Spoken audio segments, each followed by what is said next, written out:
Shalom, selamat pagi Jemaat GKI Roh Hidup. Walaupun pada pagi hari ini kita bertemu secara spesial karena kita semua beribadah di rumah kita masing-masing. Saya ingin menyampaikan firman Tuhan dengan tema penderitaan. Mari sebelum itu kita sama-sama berdoa. Bapa Surgawi, mohon Roh Kudus pimpin kepada hamba-Mu, bisa menjelaskan firman dengan jelas, dengan gamblang, dan setiap kami yang mendengarkan, kami dikuatkan, diteguhkan, dihibur, dan dikoreksi oleh firman. Berfirman kepada kami lewat lidah hamba-Mu, dalam nama Tuhan Yesus kami berdoa. Haleluya. Amin. Temanya adalah penderitaan. Saya ambil dari Roma 8 ayat 20-23. Dan saya kutip dalam terjemahan sehari-hari. Dikatakan begini. Sebab alam sudah dibiarkan untuk menjadi rapuh. Bukan karena kemauannya sendiri, tetapi karena Allah membiarkannya demikian. Meskipun begitu, ada juga harapan ini, bahwa pada suatu waktu alam akan dibebaskan dari kuasa yang menghancurkannya dan akan turut dimerdekakan dan diagungkan bersama-sama dengan anak-anak Allah. Kita tahu bahwa sampai saat ini seluruh alam mengeluh karena menderita, seperti seorang ibu menderita pada waktu melahirkan bayi. Dan bukannya seluruh alam saja yang mengeluh, kita sendiri pun mengeluh di dalam batin kita. Kita sudah menerima Roh Allah sebagai pemberian Allah yang pertama. Namun kita masih juga menunggu Allah membebaskan diri kita seluruhnya. Lalu sekalian, ini suatu ayat yang penting sekali. Lalu sekalian, ada perkataan daripada sebagian orang yang mengatakan, hidup ini memang sering tidak berjalan seperti yang kita ingini. Tapi inilah satu-satunya hidup yang kita miliki. Seringkali kita mempunyai kerinduan apa, tapi terbentur dengan kenyataan realita yang sulit, sehingga kita tidak bisa sampai kepada tujuan atau kerinduan kita. Kita ingin hidup ini seharusnya seperti ini loh. Kita mau idealnya seperti apa. Dan kita pikir, kita bayangkan, oh alangkah indahnya kalau hidup ini sesuai dengan kerinduanku. Tapi ternyata tidaklah demikian. Terus kalian makanya perkataan ini betul. Hidup ini memang sering tidak berjalan seperti yang kita ingini. Tapi inilah satu-satunya hidup yang kita miliki. Tuhan sudah berikan hidup seperti itu. Jalanilah. Ada banyak tantangan, ada banyak kesulitan. Jalanilah dengan kekuatan yang dari Tuhan. Terus kalian ada satu peribahasa dalam bahasa Tionghoa yang berkata, di bawah setiap atap ada ratap. Bagi keluarga tertentu yang rindu agar hidupnya bisa mewah secara materi, dan mereka pikir keluarga tertentu yang mewah secara materi pasti nggak ada ratap. Tetapi tidak demikian. Di bawah setiap atap ada ratap. Berarti setiap keluarga, setiap rumah tangga pasti ada pergumulannya yang berbeda-beda masing-masing. Terus sekalian ini suatu hal yang penting. Nah, saudara sekalian, kalau kita mempelajari apa sih penyebab penderitaan itu? Penyebab penderitaan yang kita pelajari pada pagi hari ini adalah pertama, penderitaan itu karena dosa. Seperti yang firman Tuhan kita sudah baca. Roma 8 ayat 22. Saya ulangi lagi. Kita tahu bahwa sampai saat ini seluruh alam mengeluh karena menderita seperti seorang ibu menderita pada waktu melahirkan bayi. Bukan hanya manusia, tapi seluruh alam kena kecipratan dosa. Maksudnya kena akibat dosa yang dilakukan oleh manusia. Terus kan, jadi penderitaan itu penyebab pertama karena dosa. Demikian juga dalam hidup kita. Kalau kita melanggar hukum Tuhan, kita akan menerima penderitaan pada akhirnya. Terus saudara, ini suatu hal yang penting. Nah, saudara, penyebab kedua, agar banyak orang bisa melihat kuasa Allah bekerja dalam dirinya, itu penyebab penderitaan. Terus sekalian, kalau kita mau melihat dalam Yohanes 9 ayat 3, dikatakan Yesus menjawab, dia buta, bukan karena dosanya sendiri atau dosa orang tuanya, tapi supaya orang bisa melihat kuasa Allah bekerja dalam dirinya. Ini berkaitan dengan seorang yang buta sejak lahirnya. Murid-muridnya bertanya, siapa yang bersalah? Orang ini kah? Orang tua kah? Orang tuanya kah? Tuhan Yesus menjelaskan, bukan orang ini yang bersalah, bukan orang tuanya yang bersalah, tapi supaya kemuliaan Allah dinyatakan dalam diri orang itu. Terus kali ini suatu hal yang penting. Kalau kita melihat Liu Wei itu umur 9 tahun dia mengalami bencana, musibah.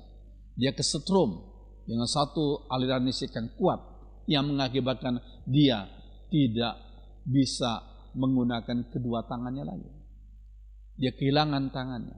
Tapi dia rindu untuk menjadi seorang pemain piano, tapi nggak punya dua tangan, bagaimana? Akhirnya Tuhan memberikan dia kemampuan untuk bisa bermain piano dengan kedua kakinya.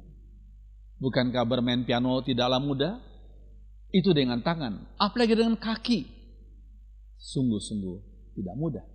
Tapi Tuhan menyatakan kemuliaannya dalam diri Liu Wei. Sekalian lalu bagaimana dengan orang ini? Orang gak punya dua tangan, gak punya dua kaki, tetapi akhirnya menjadi motivator kepada puluhan negara. Banyak orang-orang yang diberkati lewat pelayanan motivasinya. Dan ketika umur 24 dia rindu, apakah ada seorang gadis yang mau sama saya? Dia juga rindu untuk menikah. Dan Tuhan pertemukan dia dengan seorang gadis yang sempurna, yang cantik, yang bisa menerima dia apa adanya. Lalu menikahlah mereka dan Tuhan mengaruniakan kepada mereka 4 orang anak. Kalau kita melihat, mengapa ya bisa demikian? Saudara sekalian, Tuhan izinkan Nick Vujicic mengalami kesukaran, mengalami penderitaan dalam hidupnya karena tidak punya dua tangan dan dua kaki. Tapi akhirnya Tuhan menyatakan kemuliaannya lewat mujizat-mujizat yang dia alami. Dia menjadi motivator di banyak negara. Yang ketiga, saudara sekalian, apa tujuan penderitaan? Penderitaan untuk menghindarkan hambanya dari perbuatan dosa. Hamba Tuhan tetaplah manusia. Manusia punya kelemahan, sehingga manusia bisa jatuh dalam dosa. Ada seorang yang bernama Rasul Paulus yang menyampaikan satu pengalaman pribadinya. Dikatakan, supaya aku jangan meninggikan diri karena penyataan-penyataan yang luar biasa itu, maka aku diberi satu duri dalam dagingku, yaitu seorang utusan iblis untuk menggocok aku, supaya aku jangan meninggikan diri. Terus kalian, ini pengalaman Paulus dikatakan waktu dia menulis surat 2 Korintus, pengalaman Paulus 14 tahun yang lalu, di mana Paulus diizinkan Tuhan untuk mendapat pengalaman yang luar biasa, untuk melihat surga pada waktu dia hidup di dunia ini. Terus kalian, dan oleh pengalaman itu Paulus bisa merasa bangga karena rasul-rasul yang lain tidak pernah mengalami hal itu. Suatu mereka masih hidup di dunia ini, mereka pernah diangkat ke surga, tidak pernah hanya Paulus. Sehingga Paulus secara manusia bisa saja sombong. Sekalian ini suatu hal yang penting. Sehingga Tuhan tahu akan kelemahan hambanya, supaya jangan sombong, Tuhan izinkan duri dalam daging Paulus. Terus sekarang kalau kita bertanya, apa sih makna duri dalam dagingnya Paulus itu? Saudara, apa sih arti duri dalam daging Paulus? Yang pertama, kalau kita lihat dalam Galatia 4 ayat 15, betapa bahagianya kamu pada waktu itu, dan sekarang di manakah kebahagiamu itu? Karena aku dapat bersaksi tentang kamu, bahwa jika mungkin kamu telah mencungkil matamu dan memberikannya kepadaku. Ada apa dengan mata Paulus? Sehingga ketika jemaat Galatia menerima Paulus, mereka begitu sukacitanya dan mereka begitu cintanya kepada Paulus, dikatakan kalau mungkin mereka mau mencungkil mata mereka untuk Paulus, untuk diberikan kepada Paulus. Maka bertanyalah kita, ada apa dengan matanya Paulus? Dalam surat Galatia juga, pasal 6 ayat 11, dikatakan, lihatlah bagaimana besarnya huruf-huruf yang kutulis kepadamu dengan tanganku sendiri. Jadi Paulus kalau menulis surat-suratnya, dia biasanya meminta tolong kepada orang lain untuk menjadi juru tulisnya. Dan jikalau ada hal-hal yang penting yang harus Paulus tulis, maka dia tulis dengan tangannya sendiri. Dan dikatakan tulisannya besar-besar. Orang yang mempunyai tulisan besar-besar, ada apa dengan matanya? Makanya ada sebagian penafsir berkata, Ketika Saulus, sebelum Paulus itu, Saulus yang belum bertobat tuh, ketika mengejar jemaat-jemaat Kristus, sampailah dia di pintu gerbang Damaskus. Maka ada satu sinar yang begitu terang, yang lebih terang daripada sinar matahari jam 12. Sehingga Saulus jadi buta selama 3 hari. Nah, pada waktu hari ketiga, Tuhan kirim Ananias hambanya untuk berdoa bagi Saulus. Dan dikatakan Saulus melek kembali. Dia bisa melihat kembali. Mungkin Tuhan izinkan atas izin Tuhan. Saulus tidak lagi mempunyai penglihatan yang semula. Maksudnya yang sempurna seperti semula. Tapi Tuhan izinkan dia mengalami masalah pada matanya. Terus kalian, mungkin apakah demikian? Mungkin saja. Yang kemudian yang kedua, apa arti duri dalam daging Paulus? Kalau kita lihat dalam Galatia juga, pasal 4 ayat 14. Sungguh pun demikian keadaan tubuhku itu, yang merupakan pencobaan bagi kamu, namun kamu tidak menganggapnya sebagai sesuatu yang hina dan yang menjijikan. Tapi kamu telah menyambut aku sama seperti menyambut seorang malaikat Allah, malahan sama seperti menyambut Kristus Yesus sendiri. Dalam, saya kasih huruf merah di situ, sesuatu yang hina dan yang menjijikan. Dalam bahasa Inggris dikatakan, you did not spit at me. Kamu tidak buang ludah kepadaku. Dalam budaya waktu itu, waktu zamannya Paulus hidup, ada satu penyakit yang orang waktu itu menganggap sebagai gangguan roh jahat. Kalau orang yang mengalami penyakit itu disebut sebagai gangguan roh jahat. Sehingga orang yang sehat kalau bertemu dengan orang seperti yang punya penyakit itu, mereka buang ludah supaya menghalau roh-roh jahat jangan sampai menerpa mereka. Itu kepercayaan mereka. Pertanyaannya, sakit apa itu? Oleh sebagian penafsir, itulah epilepsi atau ayam. Pertanyaannya, apakah rasul yang besar itu mengalami sakit ayan atau epilepsi? Kita tidak tahu secara persis. Nanti kalau ketemu Paulus di surga, tanyalah kepada beliau. So sekalian, jadi inilah kelemahan dalam tubuhnya Paulus. Terus sekalian, racun bunuh racun. Itu dalam prinsip pengobatan orang-orang Tionghoa sejak zaman dahulu.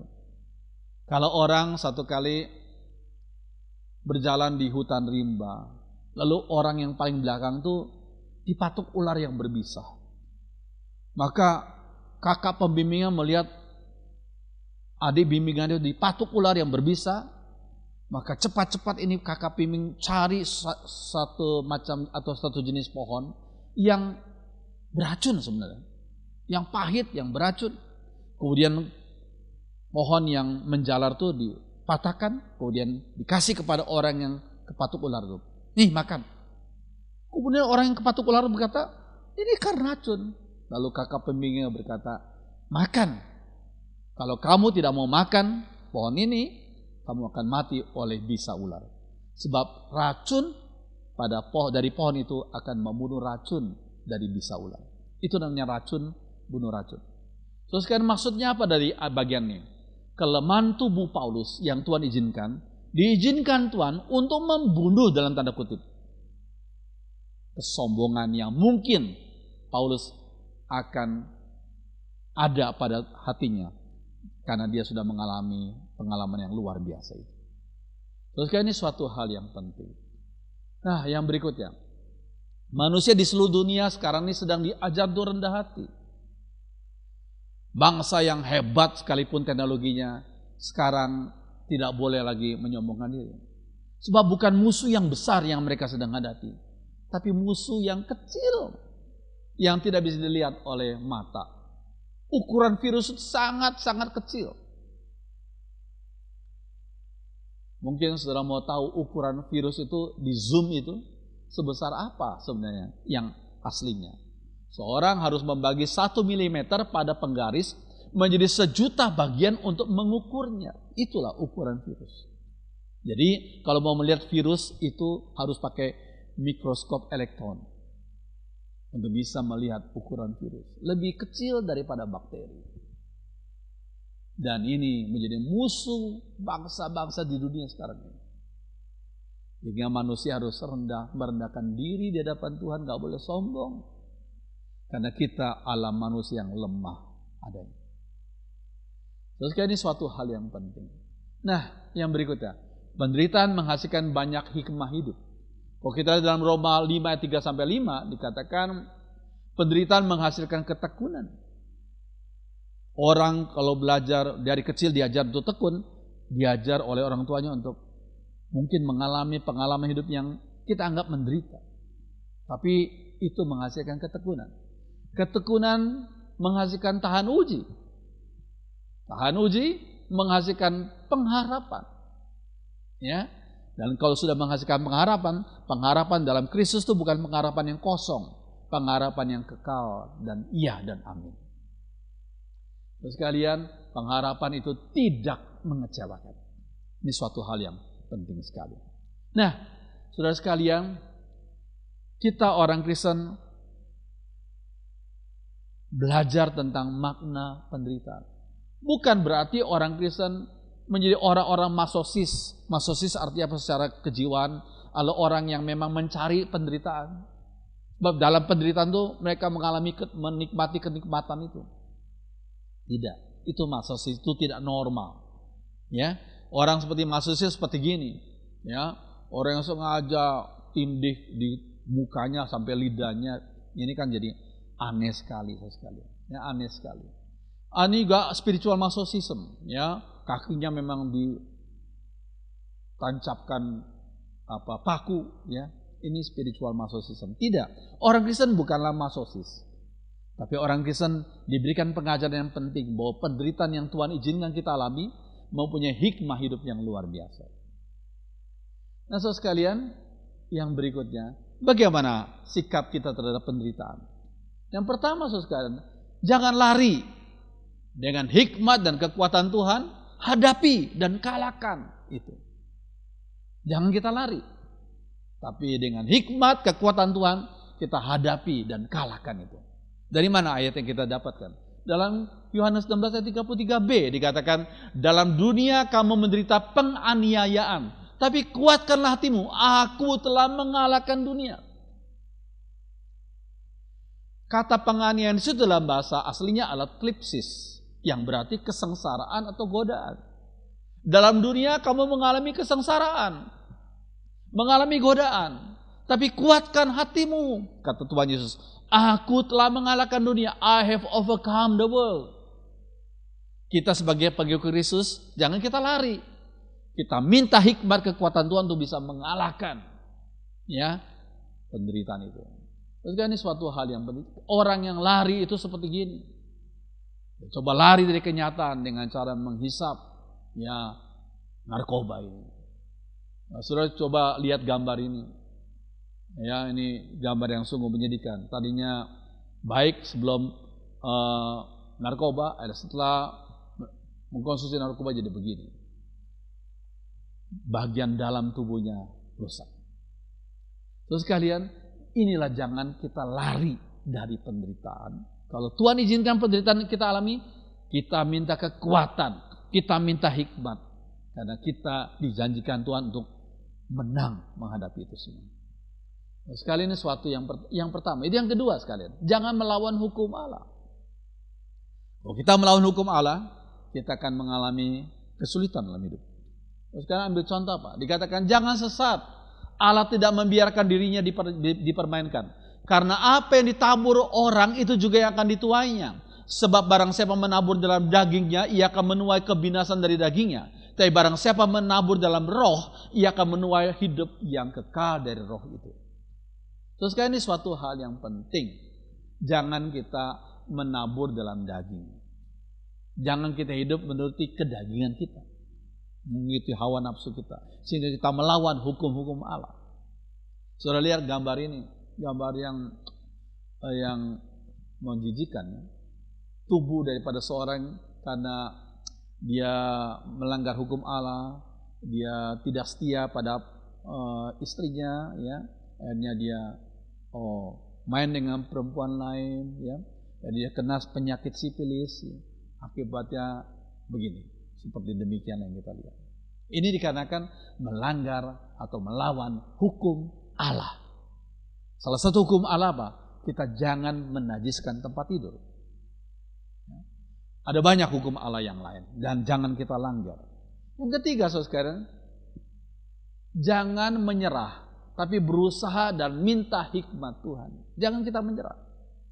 Firman Tuhan berkata, Amsal 24 ayat 10 dikatakan, jika engkau tawar hati pada masa kesesakan, kecillah kekuatanmu. Pada waktu kita kesesakan, mengalami kesesakan, jangan kita tawar hati. Kalau kita tawar hati, maka kekuatan kita jadi semakin kecil. Karena kita jadi pesimis. Jika engkau tawar hati pada masa kesesakan, kecillah kekuatanmu. Lalu sekalian, pasti ada pintu lain yang dibukakan Tuhan. Jikalau satu pintu tertutup, pintu kedua tertutup, pintu ke-8 tertutup, pasti ada pintu ke-9 yang Tuhan bukakan. Ini suatu hal yang penting. Ya. Nah, berhenti mengeluh dan iri hati. Jangan kita terus mengeluh, hidup kita terus komplain. Berhentilah mengeluh dan berhentilah iri hati. Terus sekalian, ini satu contoh yang luar biasa. Seorang yang nggak punya dua tangan, tapi dia mempunyai kerinduan untuk bisa menjadi pelukis. Dan Tuhan buka jalan, memakai kakinya untuk melukis. Namanya Wang Guofu. Bukan hanya kakinya bisa melukis, tapi Tuhan berikan kemampuan dengan mulutnya bisa melukis. Berarti apa? Jikalau nggak punya dua tangan, seperti pintu yang ini tertutup, pintu yang berikut tertutup, pasti ada satu pintu yang Tuhan lakukan mujizat lewat pintu itu. Terus ini suatu hal yang penting. Yang berikutnya, terus kalian, sikap kita terhadap penderitaan, jangan munafik, tapi jujurlah. Ada sebagian orang yang coba berusaha munafik, maksudnya nggak pernah jujur dalam pemahaman. Kalau dia sakit, dia berkata, enggak, ini bukan sakit, saya dapat berkat Tuhan. Ya, kalau mengalami kesulitan, nggak pernah jujur. Oh, saya orang Kristen kok mengalami kesulitan. Enggak, ini semua berkat Tuhan. Padahal kalau dia jujur di kamarnya, dia berkata, aduh susah sekali, penderitaan, tantangan. Kita jangan demikian. Kita sebagai umat Tuhan, jangan munafik, tapi jujur. Nah, firman Tuhan berkata, nanti kita akan lihat ya, kejujuranlah syarat untuk disembuhkan. Bagaimana seorang pergi ke dokter tanya sakit apa? Enggak, dokter saya nggak sakit. Ya sudah, dokter nggak bisa kasih obat apa-apa. Kalau kita ditanya dokter, kita nyatakan, kita jelaskan sakit saya seperti ini loh. Seperti yang dikatakan oleh pemazmur dalam Mazmur 73, Mazmur Asaf. Sesungguhnya Allah itu baik bagi mereka yang tulus hatinya, bagi mereka yang bersih hatinya. Tetapi aku sedikit lagi maka kakiku terpleset, nyaris aku tergelincir. Sebab aku cemburu, dalam bahasa Inggrisnya katakan envious, iri. Aku iri kepada pembual-pembual kalau aku melihat kemujuran orang-orang fasik. Jadi pemazmur itu jujur mengatakan kepada Tuhan. Kita kalau nggak mau jujur, Tuhan sudah tahu hati kita kok. Nggak perlu ditutupi. Kalau kita berkata, Tuhan saya kok di depan orang itu saya minder, jujur aja. Tuhan kok di depan orang itu saya merasa kadang-kadang iri hati, jujur saja. Tuhan juga nggak marah kok kita jujur kok. Tuhan saya merasa ragu-ragu nih, jujur saja, nggak apa-apa. Sebab kejujuran adalah syarat untuk disembuhkan. Terus kalian, maka dari itu Tuhan nggak marah jika umatnya jujur. Ia akan menjawab segala keraguan umatnya. Demikian juga kepada pemazmur. Ketika dia lihat pemazmur sedang mengalami goncang imannya, tapi dia jujur, pemazmur jujur, dan Tuhan menjawab dia. Terus kan, maka dari itu dalam ayat 16-18 Mazmur 73, tapi waktu aku berusaha untuk mengerti, hal itu terlalu sulit bagiku. Akhirnya aku masuk ke rumah Tuhan, lalu mengertilah aku kesudahan orang jahat. Kau tempatkan mereka di jalan yang licin, dan kau biarkan mereka jatuh binasa. Terus sekalian, memang kalau orang berkata, aku lancar, semuanya lancar, bisnisku lancar, ya, hidupanku lancar, wah pokoknya aku nggak mengalami tantangan. Orang kalau lancar, mungkin sedang turun. Kalau orang sedang turun, naik sepeda sedang turun, wah lancar. Apalagi kalau di jalannya dikasih oli, tambah lancar lagi. Tetapi hati-hati, sebentar lagi dia akan jatuh. Maksud kalian, kalau seorang tuh lambat, susah, berat, mungkin dia sedang naik. Orang kalau sedang naik tuh, naik tangga ya, aduh, nunduk-nunduk kepala, nggak apa-apa. Mungkin dia sedang naik apa? Naik level rohaninya. Ya, jalani saja. Akhirnya Tuhan akan menolong dia, menguatkan dia. Terus kali ini suatu hal yang penting. Ya. Nah, kalau kita perhatikan yang kelima, jangan melanggar hukum alam. Tuhan menciptakan dunia ini, alam semesta, dan Tuhan memberikan hukum alam, natural law, hukum alam. Tuhan menciptakan alam semesta dan Tuhan memberikan hukum alam untuk mengatur alam semesta ini. Jangan kita langgar. Kita harus kenali hukum alam dan berdamai dengannya. Saudara kalau lihat ini gambar, kenapa orang bisa sakit flu? Ya mungkin karena hukum alam dilanggar. Ya, ada hujan-hujan, dia kena hujan, kepalanya kena hujan, ya, udah gitu kena angin, dia belum makan, ya hukum alam dilanggar. Akibatnya dia masuk angin, kena flu. Terus kalian ini suatu hal yang penting. Bagaimana cara menangkal virus corona?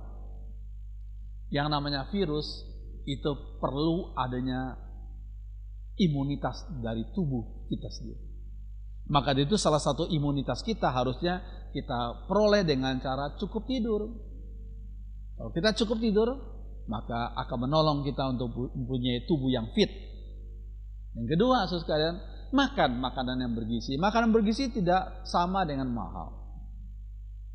Ya, makanan bergizi itu makanan yang tidak identik dengan yang mahal. Dan yang ketiga, saudara sekalian, berolahraga. Saya setiap pagi jam 5, setengah 5, saya berolahraga setiap pagi. Jalan mengitari akan perumahan kami. Berolahraga, itu penting. Ya. Terus yang keempat, berjemur di bawah sinar matahari pagi. Virus corona nggak kuat dengan sinar matahari pagi, ya, karena dia akan mati sendiri dengan adanya panas. Gitu. Terus karena itu kita perlu belajar hal ini. Yang kelima, minum vitamin C dan E, itu daya tahan tubuh. Kita belajar bagaimana kita bisa menolong tubuh kita sendiri untuk bisa mempunyai imunitas, untuk bisa menghalau serangan virus. Biarlah firman Tuhan memberikan kita kekuatan menghadapi tantangan hidup ini. Sekarang seluruh negara kita dan juga bangsa-bangsa lain sedang mengalami tantangan yang sama, itu virus corona. Kita mohon kekuatan dari Tuhan, kita bisa kuat menghadapi dan menang menghadapinya. Dan Tuhan memberikan kita kekuatan. Mari kita berdoa. Bapa Surgawi, tolong kami, berikan kami kekuatan, berikan kami ketabahan menghadapi tantangan demi tantangan. Supaya kami tidak gugur iman kami tidak lari dari kenyataan, tapi kami minta kekuatan yang dari Tuhan untuk kami bisa menang dan mengalahkan semuanya. Terima kasih Tuhan, dengarkan doa kami dalam nama Tuhan Yesus kami berdoa. Haleluya. Amin.